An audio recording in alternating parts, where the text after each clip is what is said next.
sur le territoire ivoirien depuis plus de 36 ans maintenant. Situation en pleine mutation, une entreprise en pleine mutation qui présente cependant une situation très déficitaire.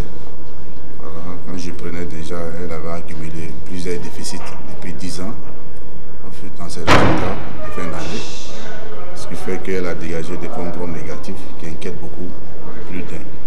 Cependant, je pense qu'en performance commerciale, elle est tout de même le jardinier de la valeur au niveau des microfinances en Côte d'Ivoire. Parce qu'elle représente aujourd'hui 80% des parts de marché dans le secteur. Et nous pouvons dire que partant de là, la population a confiance et que c'est une situation qui peut redresser. C'est dû à des décisions de gestion inappropriées. C'est tantôt dit, mais non, je ne peux pas me prononcer dessus d'abord, parce que nous n'avons pas terminé encore de faire les audits.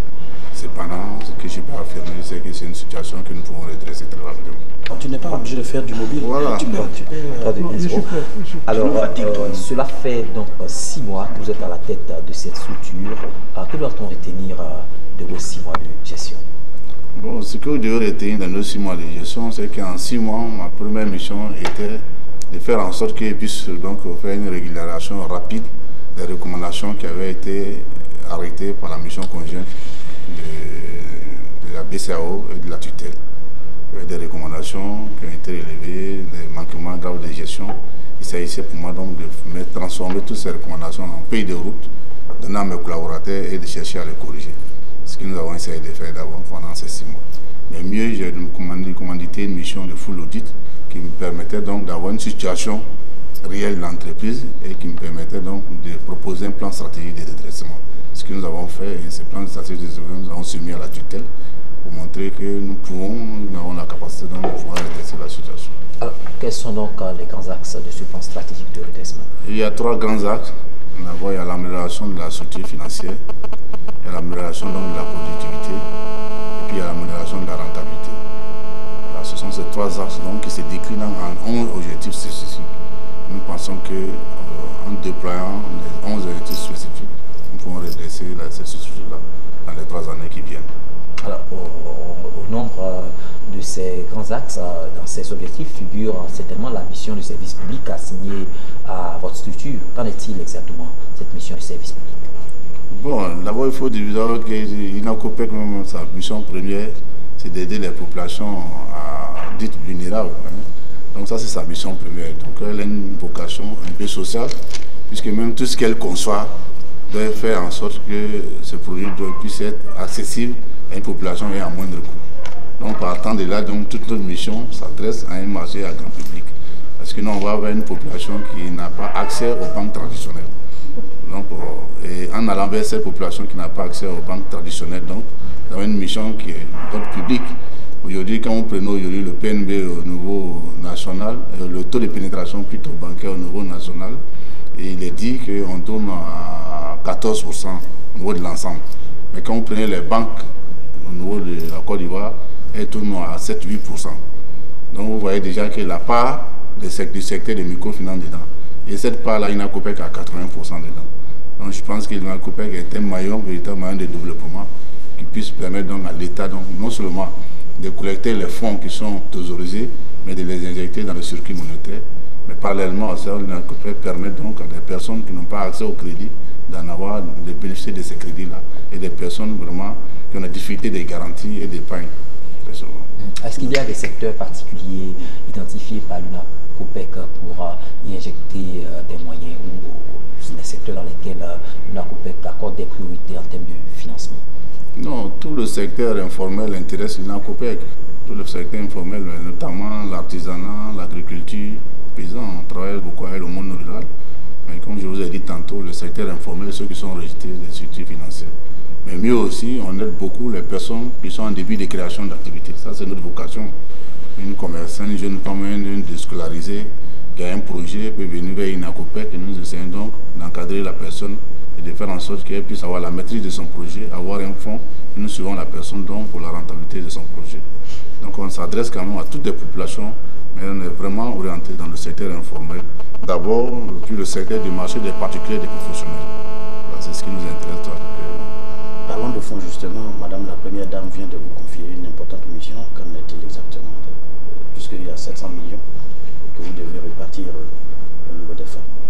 Ok, ben, c'est l'occasion pour moi de remercier Madame la Première Dame et tous le cabinet qui suis la Première Dame, mais par ricochet le Président de la République. Je sais que sans lui, nous ne pourrons pas bénéficier de ces fonds. Voilà, ça c'est vraiment la première occasion. Et deuxième chose pour nous, je pense qu'aujourd'hui, nous sommes dans notre métier. Nous avons pour vocation donc d'aider les secteurs informels. Bon, aujourd'hui, ça a été, la Première Dame a reconnu que l'INACOPEC est un maillon qui lui permet donc d'atteindre un public cible, qui sont les femmes. Et vous savez tous que vous touchez une femme en Afrique, vous touchez quand même 10 à 20 personnes dans une famille, parce que c'est les femmes qui sont les maillons du développement dans le secteur. Mais pour revenir à votre question proprement dite, je pense qu'aujourd'hui, les 700 millions que nous avons eus, voilà, nous allons faire en sorte, conformément à la convention qui a été signée et au mode opératoire qui a été défini, de les respecter. Parce qu'il s'agit des prêts, voilà, que nous allons donner aux femmes, mais il faut pouvoir sélectionner les femmes. Et la priorité que la Première Dame a notée, c'est les femmes qui n'ont pas accès déjà aux banques, au crédit et qui sont en démarrage d'activité.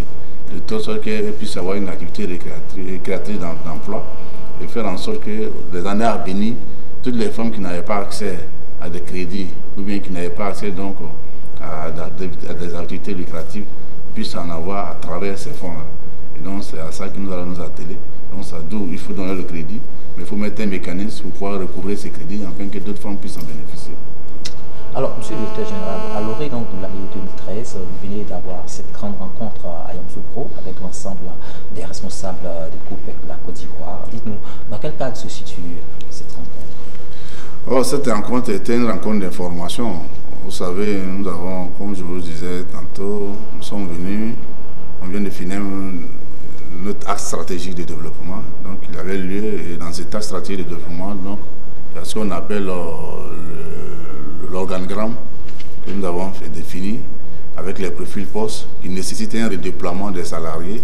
Et donc, il était nécessaire et important d'informer d'abord les acteurs avec lesquels nous travaillons. Parce que les présidents sont les premiers responsables des COPEC et c'est eux qui travaillent les salariés. Et comme très bientôt il y aura un mouvement, voilà, dans les différents COPEC et dans le réseau, il était question donc de venir donner toutes ces informations aujourd'hui. Et puis mieux, nous sommes partis depuis 6 années, et 36 ans aujourd'hui, avec 6 directions. La décision actuelle, c'est de ramener 4 directions avec un autre découpage qui n'existait pas avant. Donc, toutes ces informations sont venues de nos élus. Mais nous profitons encore de ces informations aussi pour leur montrer les perspectives des produits innovants que nous voulons mettre pour permettre à la structure donc, de prendre son seuil de rentabilité, conformément à tout ce qu'on a défini dans notre axe stratégique. Maintenant, le troisième point qui a été vraiment débattu, c'est une séance de sensibilisation aux différents acteurs. Vous savez, c'est une coopérative et elle ne peut pas fonctionner si les gens ne s'entendent pas. Aujourd'hui, il faut le dire sans cacher qu'il y a beaucoup de problèmes de personnes, des problèmes de leadership. Et quand c'est comme ça, ça impacte négativement la gestion des caisses et ça empêche les salariés de travailler efficacement. Donc c'était de sensibiliser les gens pour dire qu'il faudrait qu'ils s'entendent. Dans le cas contraire, c'est une coopérative. Voilà, si ça ne va pas, il faut rapidement procéder à un renouvellement des acteurs afin de nous permettre donc de travailler ceux qui ont envie de travailler véritablement. La COPEC est donc dans une nouvelle dynamique. À quoi doivent s'attendre les sociétaires? Mais les sociétaires, ce qu'ils doivent s'attendre au service des COPEC. La COPEC est là pour servir efficacement les sociétaires. En même temps aussi, les sociétés, il faut qu'elles puissent avoir confiance à la COPEC et puis venir aux assemblées. Parce que dans notre dynamique, il faut qu'il y ait une complicité. La COPEC ne peut être efficace que si les sociétés s'impliquent dans la gestion véritable de leur coopération. Je souhaiterais que les sociétés viennent activement aux assemblées et prennent part aux différentes décisions. Nous, en ce qui nous concerne, nous ferons en sorte de mettre des produits innovants qui puissent répondre donc aux besoins et aux attentes des différentes sociétés qui sont sur le territoire national.